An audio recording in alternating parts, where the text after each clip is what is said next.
Saudações a todos, meu nome é Leandro Lima Barbosa, sou estudante do curso de Licenciatura em Filosofia e essa é a nossa segunda aula do minicurso Arte como Lugar do Encontro, Reflexões em Filosofia da Arte, feito em parceria com o Polo da Uninter, em João Pessoa.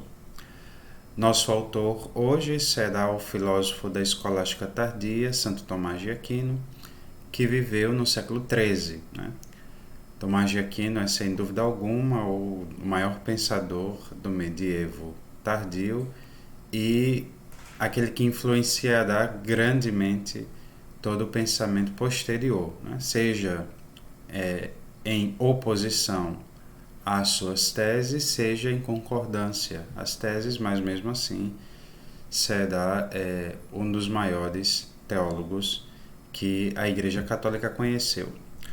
O recorte que faremos no pensamento dele nos é possível graças à obra de um dos seus comentadores na idade contemporânea, contemporâneo a nós, o filósofo Jacques Maritain, do século passado, um neotomista. Nós veremos então as contribuições de Tomás de Aquino segundo os textos de Jacques Maritain, do próprio Tomás de Aquino, na Suma Teológica, e em algumas outras obras, para que nós possamos acolher do pensamento desse autor algumas teses principais e que, se nos for possível, fazer alguma relação no nosso estudo pessoal com o autor já visto na primeira aula, que foi o filósofo grego Platão. Então, o tema dessa aula é o toque do divino no humano, a luminosidade do pensamento estético da escolástica tomista. Então, nós vamos ver aqui, já em conexão com aquela primeira aula, duas ideias principais. Primeiro, que a beleza das obras artísticas só tem sentido quando fazem referência a uma beleza incriada, uma beleza eterna. Então, a beleza da obra sensível só é possível quando ela é referencial da beleza eterna, no caso do pensamento cristão, da beleza de Deus, daquele que é todo belo e que é a beleza em si mesmo. No caso de Platão, da beleza que habita a planície das ideias, a ideia de belo que é igualmente divina e imaterial. A outra coisa é que o que nós vimos na própria palavra Fedro, e aqui se retoma muito fortemente, que é a ideia de luminosidade. O belo é aquilo que incide luz sobre si, vindo dessa beleza imaterial, e que transmite luminosidade como referencial desse belo. No caso aqui, o belo eterno. A diferença forte entre o pensador da primeira aula, Platão, e o pensador desta segunda aula é que a obra de arte humana, ela tem algo em si de divino, ela tem realidade em si.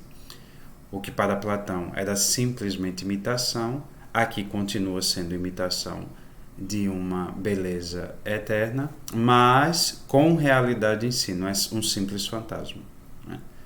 A obra de arte então ganha um status metafísico de uma coisa que tem ser e que esse ser transmite luminosidade e nos é capaz de unir a algo superior a si. Então a obra continua sendo o canal que nos eleva a algo divino, a algo inefável, mas sem aquele aspecto negativo, de ser um simples fantasma.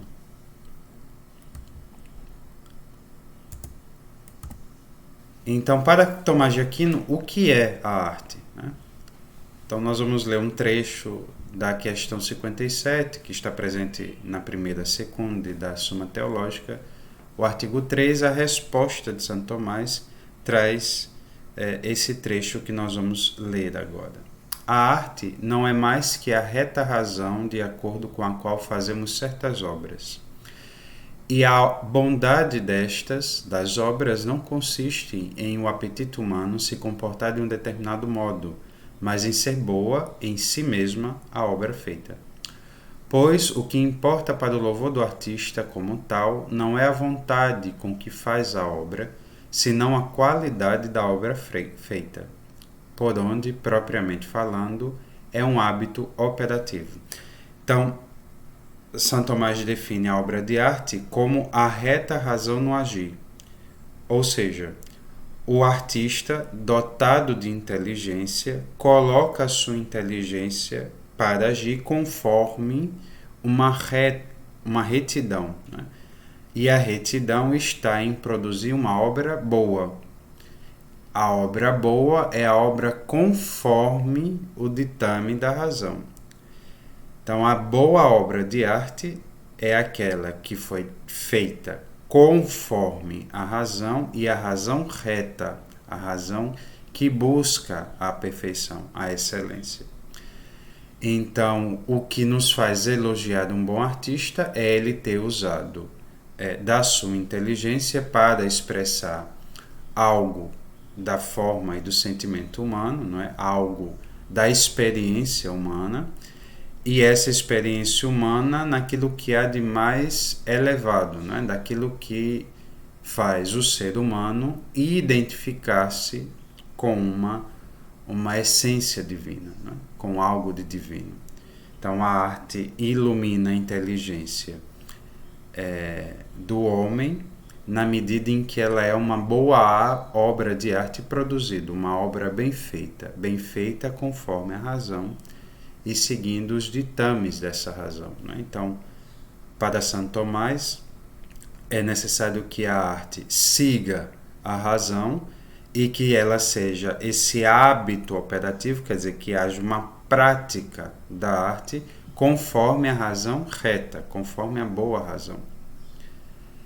E não uma obra de arte que nos leve ao desvio, não é? Ao desvio intelectual, e depois nós veremos ao próprio desvio moral. Por isso que haverá critérios para que uma obra de arte seja boa ou para que uma obra de arte não atinja o seu fim, ou seja, não seja conforme a retidão da razão.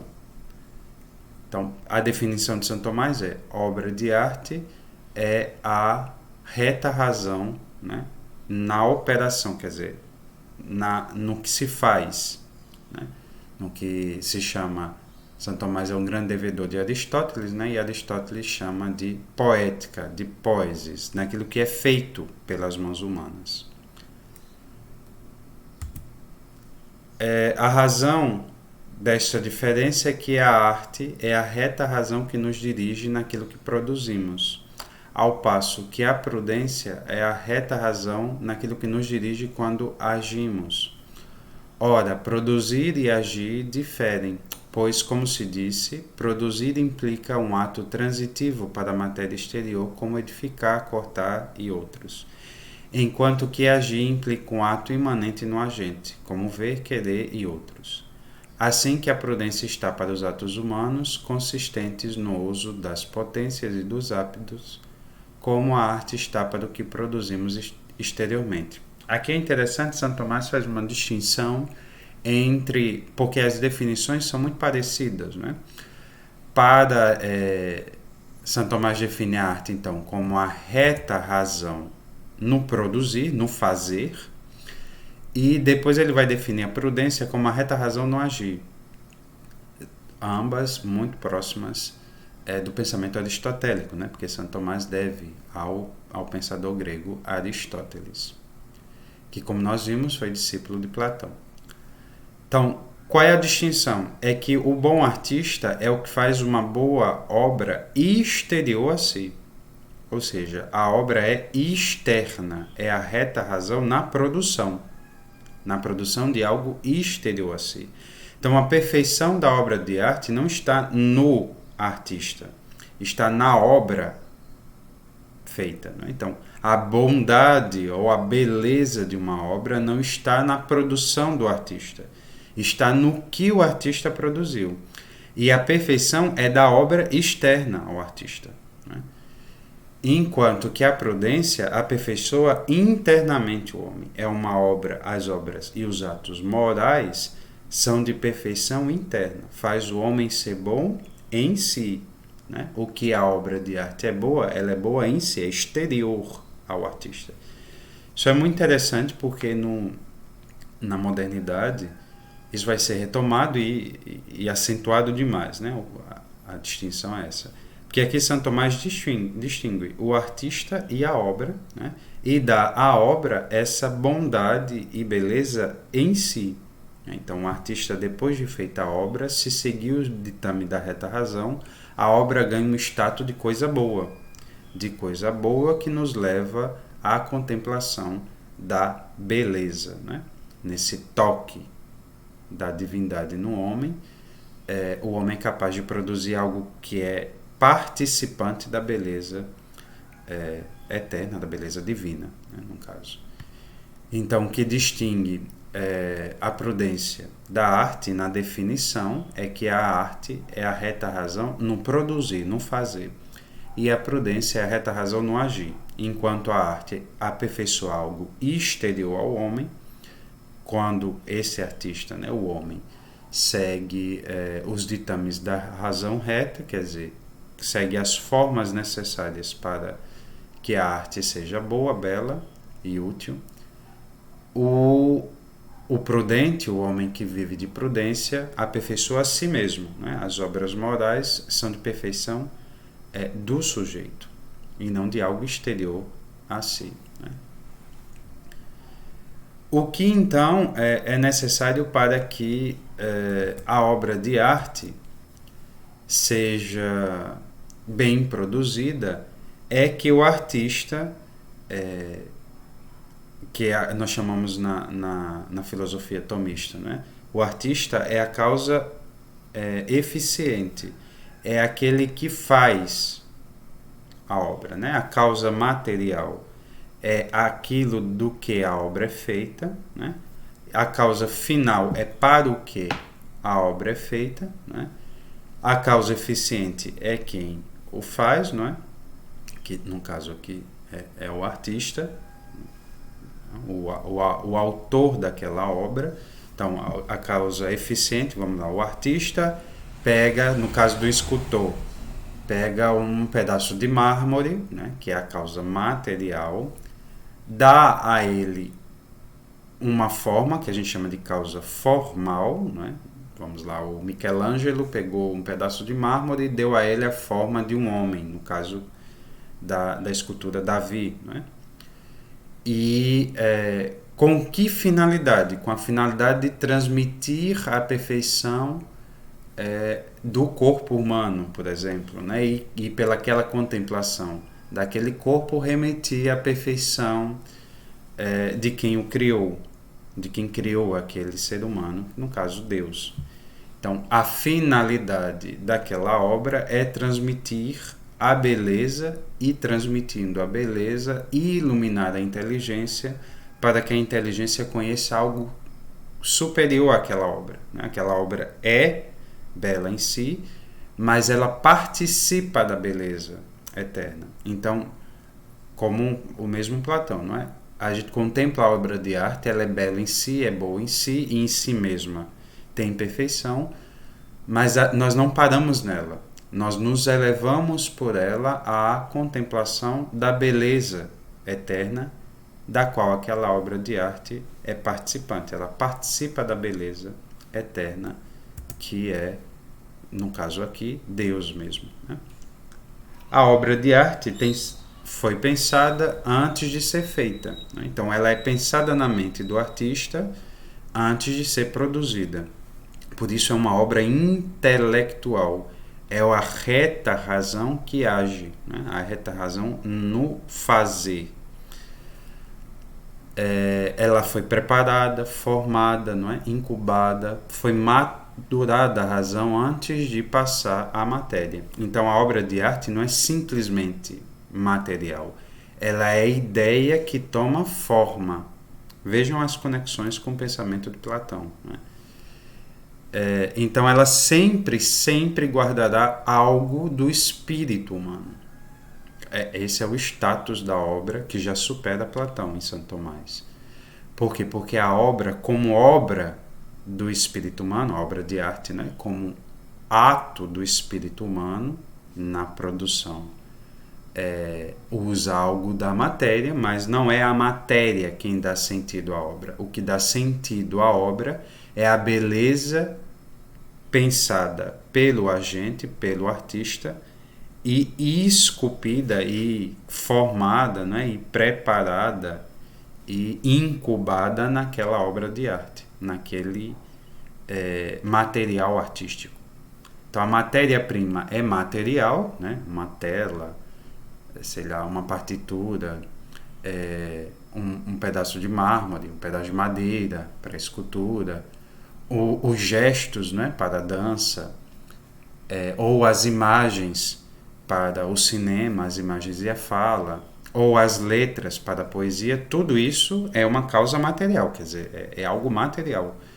No entanto, o que dá o sentido, a cor, o sabor àquela matéria é o espírito do homem. Então é uma produção do espírito humano, e essa produção, por ser imaterial, né? Quer dizer, o homem dá a forma imaterial e um fim imaterial àquela obra material, àquele objeto sensível. O sentido e a forma e o fim são todos dados pelo espírito humano. Portanto, a obra de arte é um resquício, né, do espírito humano, e ela sempre vai se referir ao espírito, a algo espiritual. Esse é um critério que na contemporaneidade é um pouco esquecido, né? Na idade em que nós vivemos, às vezes as obras de arte não nos comunicam nada do espírito humano, nada dessa beleza imaterial e superior. Então, seriam obras com defeito, né? Seriam obras de arte que não atingem o seu fim belo, que é nos elevar até a contemplação do nosso próprio espírito e do nosso espírito como conectado ao divino, né? Para esses autores, então, essa é uma forma de definir e de comparar o que é belo, o que serve à arte e o que não serve, né? Então, o que dá a forma às obras artísticas é esse elemento. O elemento formal não é dado pela regulação da inteligência. Então, a inteligência quem determina o sentido, não é? Quem dá cor e luz, como diz aqui, cor e sabor, como diz Jacques Maritain, a obra de arte, a inteligência, a reta razão, a razão boa. Então, a reta determinação das obras que se hão de fazer é como se pode também definir a obra de arte, né? Mas nós podemos nos perguntar o que então faz uma coisa bela, não é? Quais são as propriedades de algo belo? Porque, como nós vamos ver, nós não entraremos num autor, mas um autor que vai tratar isso é um autor cristão, e é o primeiro a tratar com tanta perfeição, que é Santo Agostinho, que vai tratar do lugar do feio na obra de arte, né? Nós infelizmente, no nosso minicurso não temos tempo de tratar sobre isso, mas seria interessante. Fica a matéria para uma próxima oportunidade, né? Mas esses filósofos até então que nós temos visto, Platão e Tomás de Aquino, né? Intimamente ligado à tese aristotélica, porque é um devedor de Aristóteles, eles estão tratando da obra de arte como a obra do belo, né? Vejam que a gente sempre fala de beleza, né? de luminosidade, de harmonia. A obra de arte aqui é uma obra de beleza. Então ela sempre vai comunicar beleza, né? Como nós dissemos, não vamos entrar na questão do feio, mas o feio usado na obra de arte, né? Essa é a solução dada por Agostinho. Ele só tem sentido quando harmonicamente demonstra a beleza do todo. Então, uma parte feia se harmoniza no todo belo, né? Então, para estes filósofos, só é possível uma obra de arte boa quando ela é bela. Sem a beleza não há obra de arte. Mesmo quando se usa o feio é usado num todo, né? Vejamos, por exemplo, nas gravuras ou na ilustração cristã, não é? Tem representações do mal, do demônio, enfim, de algo dos vícios, né? De algo que representa o mal. Mas ele é sempre representado num todo harmônico, né? Que do mal Deus tira bens. Então, isso é a solução que vai dar Agostinho, mas enfim, nós não entraremos no caso. O caso é que a reta razão no agir produz obras belas, né? Esse é um problema que depois a contemporaneidade não vai concordar, não é? Vai gerar uma certa discussão sobre isso. A gente não vai tratar também disso no minicurso.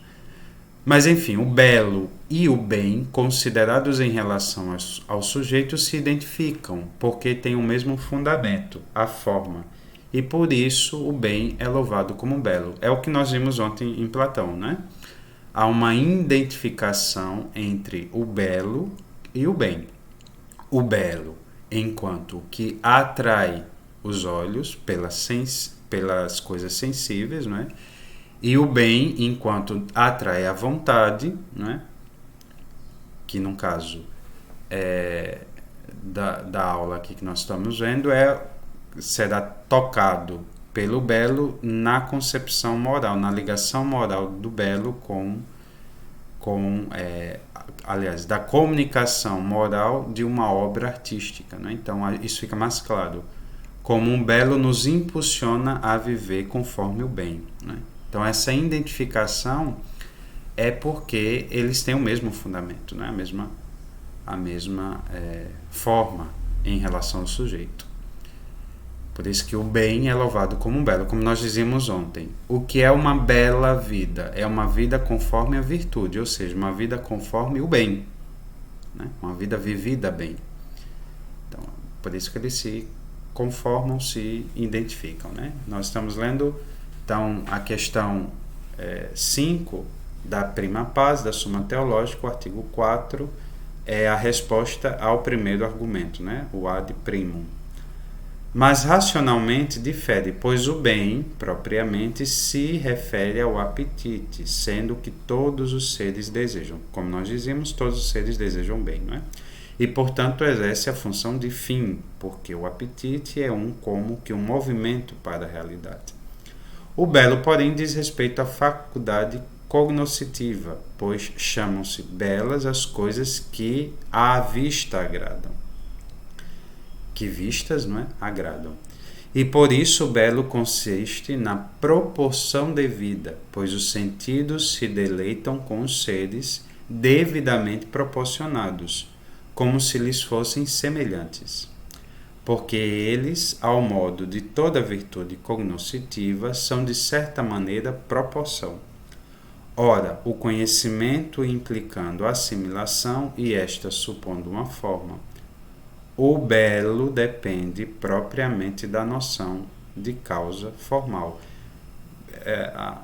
As expressões são um pouco distintas, né? A gente pode ter um pouco de dificuldade de entender, mas o que é que Santo Tomás está dizendo?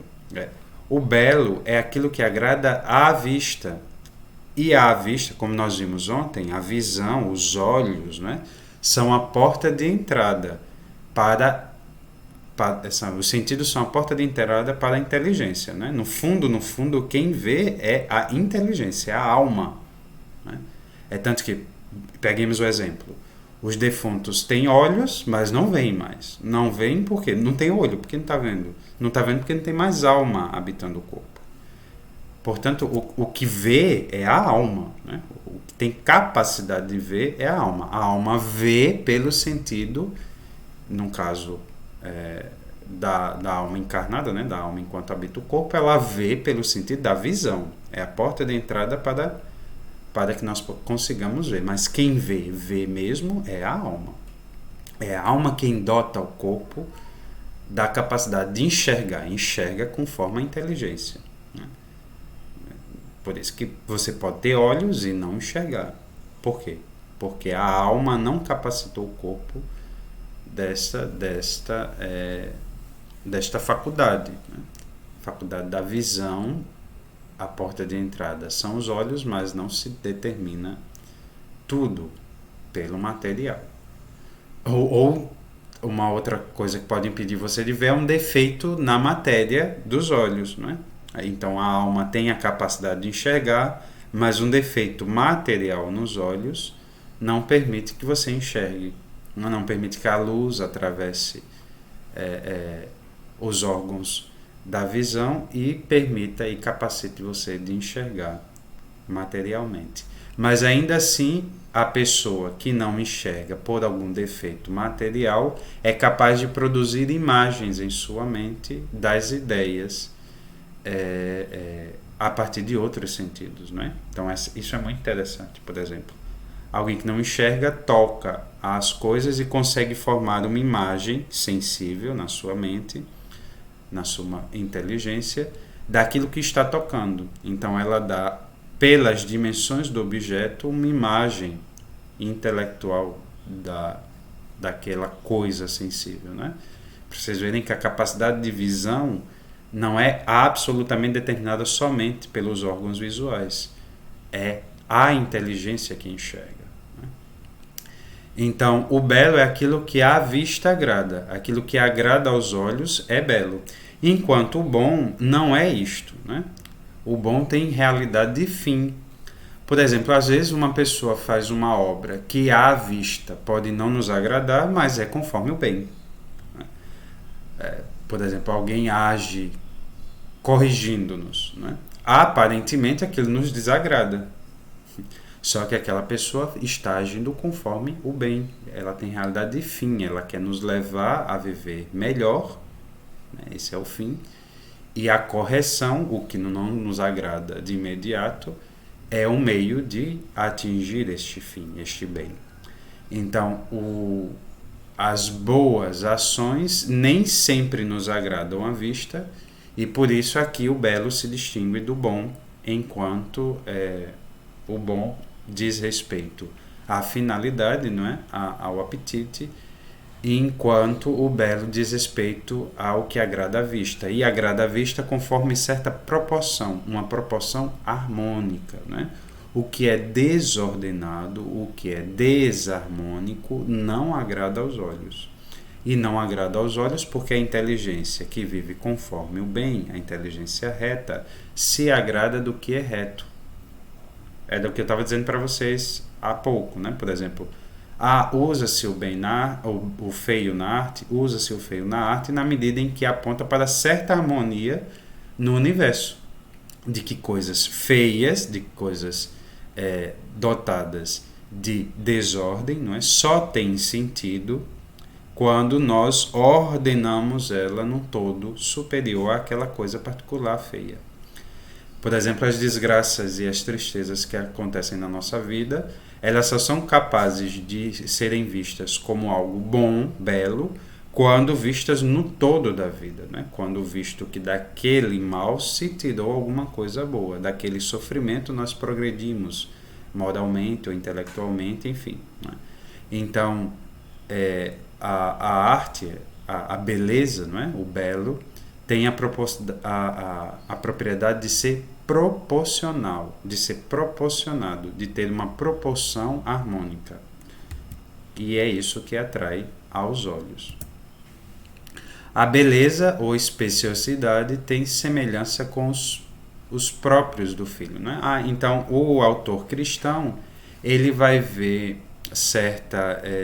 isso aqui é o autor Santo Tomás de Aquino falando, né?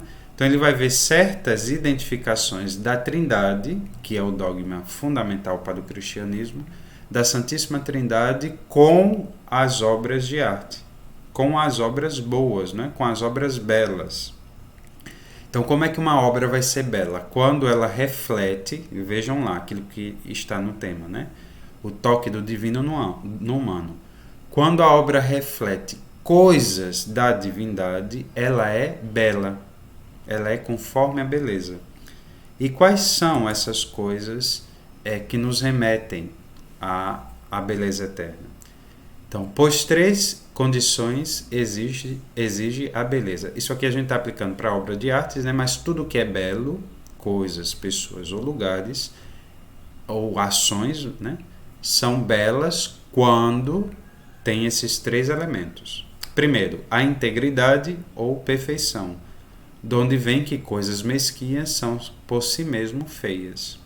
Então, a integridade, ou seja,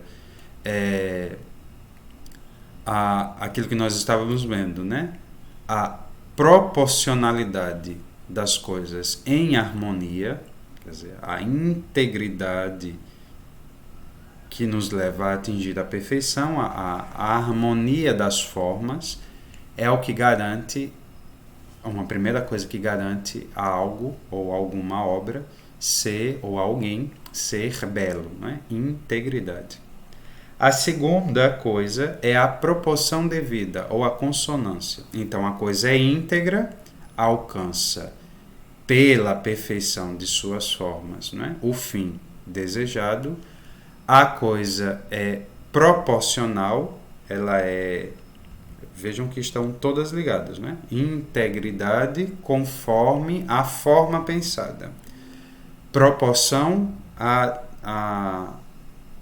às formas exteriores, alcançando aquela ideia pensada na mente do sujeito, do artista, né? Então, integridade é a conformidade com a ideia pensada. A proporcionalidade, a consonância das formas com essa ideia pensada, né? Então, é a expressão harmoniosa da coisa conforme a integridade da ideia pensada no artista, na mente do artista. E, por fim, o esplendor, que nos leva a chamarmos belos as coisas de colorido brilhante, ou seja, a luz da obra, né? Então, a obra é íntegra, porque é conforme a forma, conforme a ideia. Ela é proporcional, porque é harmoniosa às suas formas materiais, conforme a ideia perfeita, né, na mente do sujeito. E ela é esplendorosa, ela é luminosa. Ela transmite, pela integridade e pela proporção, luminosidade. E a inteligência, vendo a integridade, vendo as devidas proporções, ela é iluminada pela obra a enxergar o belo. Então, a luminosidade é essencial para qualquer coisa bela. No caso aqui, as obras de artes. E de qualquer arte, né? De qualquer forma da arte, seja o cinema, seja a pintura, seja a música, seja a escultura, seja a dança, seja a poesia, enfim. Todas as formas de arte, elas são belas na medida em que têm integridade, proporção e luminosidade e esplendor, né? Sem essas três coisas, não se é capaz de... nada é capaz de ser belo, né? Isso é muito importante nós termos em mente. Então, o que agrada aos olhos, né? Que Santo Tomás define assim, o belo, a gente viu várias definições, né? A reta razão no fazer, a reta razão no produzir, e o belo, isso é a arte, né? A reta razão no produzir é arte. E o que é a beleza? É aquilo que agrada aos olhos como? Conforme a integridade ou perfeição, conforme a proporcionalidade e conforme a luminosidade, né? It quod visum placet, diz Santo Tomás em latim, né? Aquilo que agrada aos olhos, o que atrai o olhar. Então, isso quer dizer que a visão, né, quer dizer, um conhecimento intelectual, segue-se a essa visão da coisa um gozo, né? O belo é aquilo que proporciona certo gozo, certo prazer, pelo próprio ato de conhecer. Então, pelo próprio ato de ver a obra de arte, nós sentimos certo prazer, certo gozo. E o gozo porque a coisa é bela, né? Isso é muito interessante. A gente, por exemplo, quando você é um crítico de arte, quando você conhece um pouco de arte, você olha uma obra e consegue falar várias coisas sobre ela, né? Mas isso não é o essencial. O essencial não é que você consiga falar muitas coisas sobre a obra de arte. É quando você, vendo a obra, se identifica com ela. Nós vamos ver isso na próxima filósofa. E identificando-se com ela. Por quê? Porque a obra da inteligência é a inteligência que conhece. Foi uma outra inteligência quem fez. Mas é o mesmo espírito humano, o mesmo ser dotado de inteligência, quer dizer, o mesmo ser dotado de algo espiritual quem produziu. E aquele ser outro que vê, nós no caso, né, distintos do artista, que vemos a obra produzida do espírito humano, nos conectamos com ela, nos identificamos. Por que nos identificamos? Porque o artista que produziu uma obra com inteligência. E nós que temos inteligência, nos comunicamos com a obra, nos identificamos com a obra. Então o conhecimento não é discursivo. A obra de arte não é algo produzido por um conhecimento discursivo, não é o muito falar que faz a obra. A obra transmite-se algo, né? A obra transmite algo para nós por uma intuição. Nós intuitivamente conhecemos o que a obra quer transmitir. Isso mesmo pelo que é escrito. Por exemplo, uma obra, um poema, né? O poema usa de palavras, né? O argumento, o que ela usa são versos, né? Escritos em forma discursiva, né? Nós lemos o que está escrito. Mas o que o poema comunica não se comunica pela discussão. Nós lemos e intuitivamente captamos o que ele quer dizer, né? Não é fruto necessariamente de discussões e aquela coisa, e a gente fica pensando e raciocinando para entender o poema. O poema a gente lê e capta o que ele quer dizer. A mesma coisa, uma bela tela, uma bela música, não é? Ela fala a nós pelo próprio ato de conhecer. No próprio ato de ver a coisa, nós sentimos o gozo da coisa, e o gozo da coisa nos dá o prazer do objeto conhecido, né? Então, esse gozo, né, essa deleitação, ela é intuitiva. Nós aprendemos a obra pela visão aqui, seja o sentido mais abrangente, né?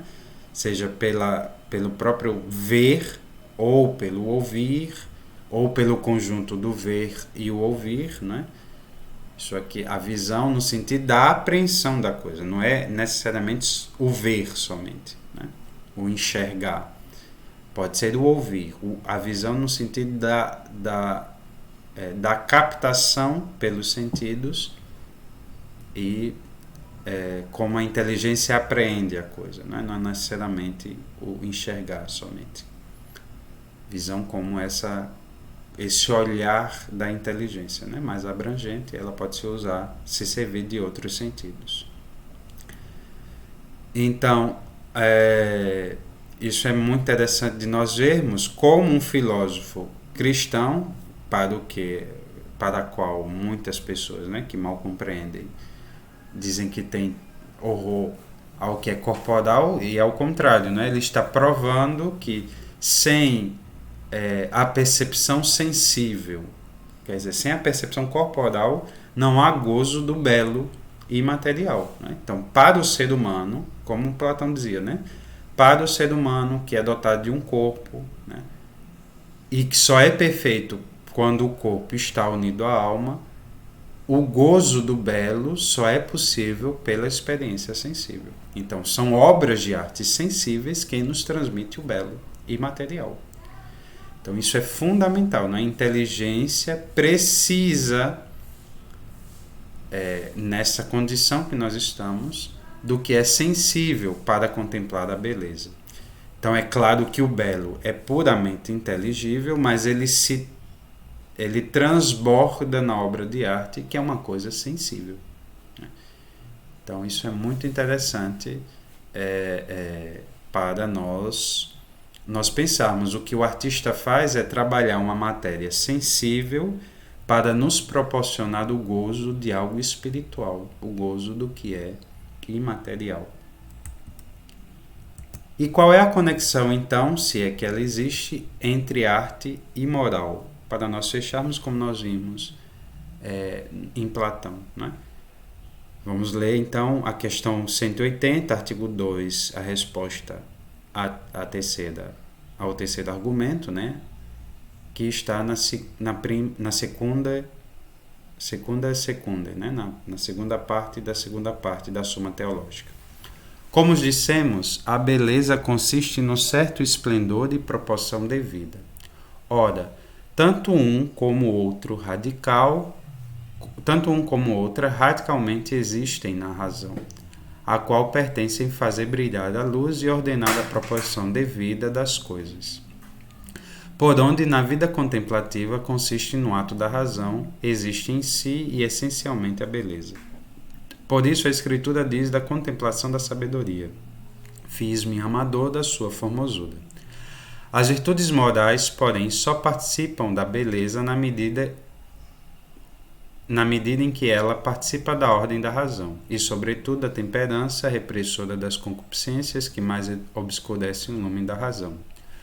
Donde vem o ser, a virtude da castidade, a que mais torna o homem capaz da contemplação, porque são os prazeres venéreos o que mais lhes imergem a alma na matéria, como adverte Agostinho. Então, como é que a arte e a moral se conectam, né? Na medida em que os atos humanos expressam certo esplendor e proporção e luminosidade, e esse esplendor, proporção e luminosidade se adquire pela vivência reta da razão. Como nós vimos então, as virtudes morais serão belas na medida em que iluminam, resplandecem certa luz, na medida em que são proporcionais, porque a gente vai ver, não veremos aliás aqui, mas a virtude é aquilo que é proporcional ao meio, não é? O que é mediano. Então há uma proporção bela, uma proporção devida à virtude, e essa proporção é que ela seja mediana. Então a proporção mediana da virtude beleza. E o esplendor da luz quer dizer que com as obras moralmente boas nós iluminamos os outros para viver conforme o bem. Isso segue algo do que faz o artista, né? No caso da obra, claro, para a beleza, no caso das boas ações, para a bondade, né? E assim a virtude, a vida virtuosa é uma vida bela, né?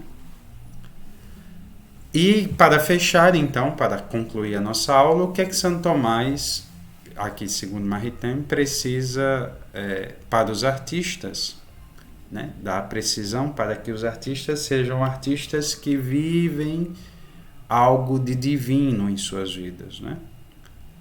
Isso não necessariamente de que o artista professe externamente, né? E conscientemente a fé verdadeira. O que ele está dizendo é que, como dotado de um espírito que foi dado pela divindade, como é que esse artista comunica algo do eterno? Como é que isso é possível, né? Então, é possível porque o artista não toma por fim último a sua operação, ou seja, o que ele está produzindo. A obra de arte, ela é em si mesma algo belo, né? Algo bom, mas o artista não faz a obra de arte só pela obra de arte. Ele quer comunicar algo superior àquela obra. Aquela obra é a forma pelo qual ele comunica algo superior, não é? Então, por conseguinte, a sua felicidade, a sua beatitude, né? O fim da sua arte, né? Ou a beleza da sua obra, seria pura e simplesmente uma idolatria. É isso que ele está dizendo assim: se o artista estivesse por fim a sua obra material, aquilo que ele produziu, ele seria um idólatra, né? Ele idolatraria sua obra de arte. Não é isso que acontece. O artista não tem como um fim a obra simplesmente, a obra material em si, mas o que a obra transmite, né? Portanto, é absolutamente necessário que o artista, enquanto homem, trabalhe por outra coisa que não seja a sua obra e que é muito mais amável. Deus é infinitamente mais amável do que a arte, né? Do que aquilo que ele produziu. Então, o artista, para o pensador cristão, que atinge a sua beatitude e não é um idólatra, é aquele que não se limita à sua arte, mas o que pela arte ele quer transmitir. No caso do artista verdadeiro e justo, para Tomás de Aquino, é o artista que transmite a beleza divina, a beleza do Criador, porque Deus é mais amável, infinitamente mais amável do que a obra feita, né?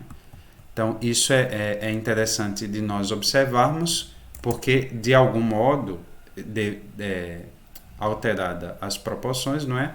Nos liga ao pensamento de Platão, não é? De que uma obra é bela quando remete à ideia eterna. Essa ideia eterna da planície da verdade platônica é uma ideia divina. Então, o artista é um bom artista na medida em que as suas obras não são um fim em si mesmas, mas são um meio pelo qual nós atingimos o fim do último de toda a nossa existência, que no caso de Tomás de Aquino é Deus mesmo, né? Então isso é muito, muito importante nós compreendermos, né? Essas são as teses principais desse autor chamado Tomás de Aquino, que tem um pensamento maravilhoso em várias áreas, mas que aqui nós fazemos o recorte do pensamento estético, né? Então nós vimos o que é a arte para ele, o que é o belo, porque uma obra de arte só é verdadeiramente uma obra de arte quando é bela, o que são as propriedades do belo, né? O que faz de uma coisa bela, e como essa arte está conectada com a moral. O que é que a beleza das obras de arte nos pode produzir moralmente, né? Então, as boas obras de arte nos levam a viver conforme a vida boa, conforme a vida virtuosa. Então, a arte pode tanto nos levar a viver virtuosamente, quanto pode nos perverter moralmente, né? A boa e a má obra pode produzir efeitos morais em nós. Isso é o que é a tese principal. Então, isso é muito importante de nós termos em mente. Eu vou terminar com a leitura de um trecho de Plotino, que é para justamente ver. Plotino é um pensador platônico, né? de doutrina platônica, mas para vocês verem como Santo Tomás deve não só a Aristóteles, como também a Platão, e de que maneira isso se unem. Nós nos unimos as duas aulas, a aula anterior e essa aula, numa só tese principal, né? De que maneira, por meio de que artifício contemplará alguém a beleza incomensurável que permanece dentro de nós como em tabernáculo sagrado e de nenhum modo sai ao exterior para que a veja qualquer adventício. Aquele que possa, que avance e continue avançado até dentro, deixado fora toda a visão dos olhos, sem voltar-se para os esplendores dos corpos antes vistos.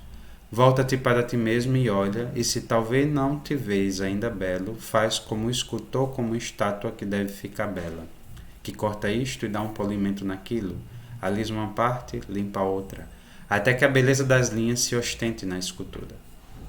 Da mesma maneira, corta de ti o supérfluo, endireita o torto, faz com que o que é tenebroso resulte esplendoroso por purificação. E não cesse de lavrar tua própria estátua, até que resplandeça em ti o brilho divino da virtude, até que vejas a temperança, a beleza divina assentada em seu trono sagrado. Então, isso é Plotino falando, né, nas Eneadas, falando dessa conexão entre o esplendor da beleza eterna e o esplendor da beleza da vida do homem. Então, a nossa própria vida, a nossa existência, o que nós somos, é a matéria-prima para fazermos uma bela obra de nossa própria existência, de nossa própria vida, conforme a virtude, conforme a beleza das ações, conforme a beleza do ser, né? Então, nós somos artistas de nossa própria existência e o que nós devemos fazer é uma bela obra de nossa própria vida, né?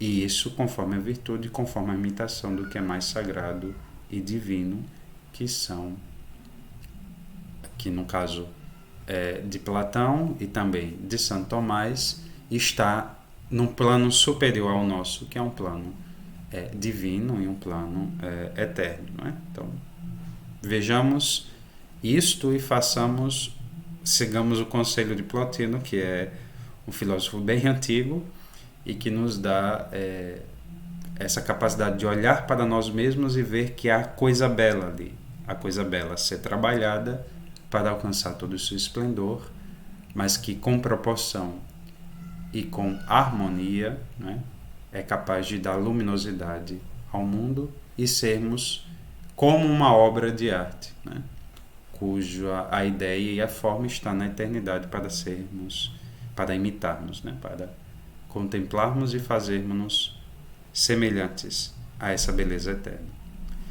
Então, é isso, essa é a nossa segunda aula, isso que eu queria falar para vocês. Qualquer dúvida, não tenham medo de perguntar, aliás, comentem, por favor, isso é bom para a gente pensar melhor, para a gente explicar melhor um ponto ou outro, e também para a participação de vocês, né? Para que no final a gente consiga emitir o certificado da participação de cada um de vocês. Então, qualquer dúvida, estamos à disposição sempre, e até a próxima aula, que é a nossa última aula. Até mais.